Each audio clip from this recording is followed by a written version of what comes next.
New tonight from Stockton, where the city council is considering a ban on ski masks after a string of crimes where suspects were wearing them.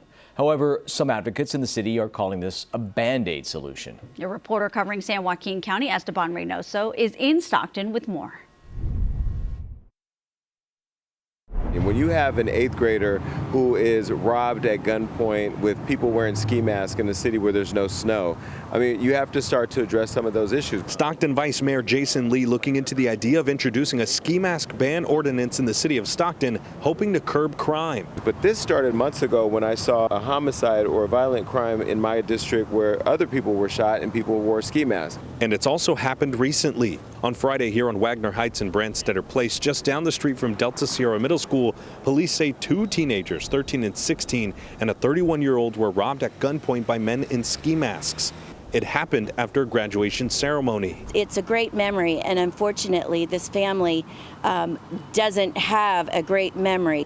This happened in Councilmember Michelle Padilla's district. She supports the idea of a ski mask ban and says stopping crime starts at home. They need to ask those questions. Why are you purchasing masks? Who are you hanging out with? What are you doing out after dark? Police say ski masks were also involved in a homicide from March. These police sketches show 2 people wearing ski masks that only reveal their eyes, wanted in connection to that homicide. Where there may have been pockets of crime, now it's something that's plaguing our entire city. But now we have to address the gang violence and the crime that's happening. Part of the Stockton City Council hope that if people are walking on the streets of the city wearing a ski mask similar to this one, that they can be stopped and questioned by police. However, some advocates here in Stockton say that this doesn't address the root issues that are causing crime.